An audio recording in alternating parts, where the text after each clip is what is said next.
तीन कपड़े हैं। समझिए कि हम कफन यहाँ से स्टार्ट करते हैं कि इसको कफनाएं किस तरीके से जाए। ये कफन के कपड़े बिछा दिए गए और कफन के कपड़े बिछा दिए गए तो सबसे पहले हम राइट जाने से कपड़ा उठाने स्टार्ट करेंगे और इस तरीके से हम सबसे पहले स्टार्ट करेंगे और पीछे की तरफ से हम चादर को खींच लेंगे।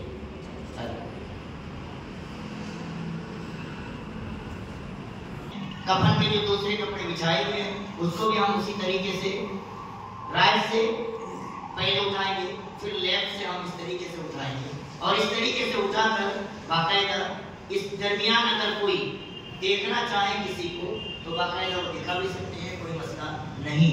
और इसमें जरूरत के तहत बाकायदा हमने रस्सियां भी बना रखी है और इसमें एक और बात बता दूं, ये पाउडर है।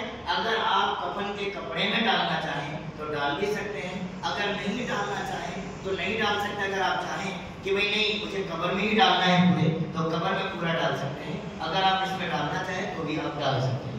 इसी तरीके से ये अतर है, अतर वगैरह आप कफन वगैरह में जो भी छापना हो अच्छी तरीके से छाप दें। इसमें बहुत सारी चीज़ें होती है जो खुसूसी तौर पर आपको मैं बता दूं, याद दिलाने के लिए जो करना नहीं चाहिए वो बातें भी हम ज़हन नशीब करते हुए चलेंगे। गुसल देते टाइम पे या गुसल देते टाइम में खास करके बाकायदा ये रुई कान में ठूसे जाते हैं, नाक में ठूसे जाते हैं वगैरह वगैरह, कहाँ ठूसे जाते हैं जो कि इस्लाम में दुरुस्त और सही नहीं है। इस तरीके से रुई लोग इस तरीके से रुई लगाने की कोशिश करते हैं जो कि इस्लाम में दुरुस्त और सही नहीं। आपको जो चीज़ें बताई गई बिल्कुल किताब और सुन्नत की रोशनी में ये चीजें बताई गई। बीच में से छांटने के बाद फिर आप अब मैयत को जरूरत के तहत आप इस तरीके से ये रस्सियों के जरिए से आप ये तीसरी रस्सी समझ लीजिए, यहाँ पे है तीसरी रस्सी बाकायदा बांध देने के बाद फिर हम उस तरीके से मैयत को मुकम्मल तरीके से तैयार कर देते हैं। अल्लाह के रसूल सल्लल्लाहु अलैहि वसल्लम फरमाते हैं, मन गस्सला मय्यतन फल्यग़तसिल, जो इंसान किसी मैयत को गुस्ल दे तो चाहे कि वो गुस्ल करे, वमन हमलहु फल्यतवज़्ज़ा, तो जो इंसान मैयत को उठाए कब्रिस्तान तक ले जाए तो वो इंसान को चाहिए तो इंसान वज़ू करे। स्कॉलर्स कहते हैं कि ये मुस्तहबात की तरफ है। अगर एक इंसान बाकायदा सेफ्टी के साथ अगर वो मैयत को गुस्ल दे रहे हैं, अगर कर लेंगे तो ठीक है, अगर नहीं करेंगे तो कोई गुनहगार नहीं बच जाएगा। या इस तरीके से अगर वो इंसान मैयत को उठाकर कब्रिस्तान तक ले जाता है, अगर वो वज़ू नहीं बनाता है फिर से तो कोई गुनहगार नहीं होगा कि डबल उनको वज़ू बनाना ही पड़ेगा, नहीं बनाएंगे तो गुनहगार हो जाएगा, ऐसा बिल्कुल नहीं है।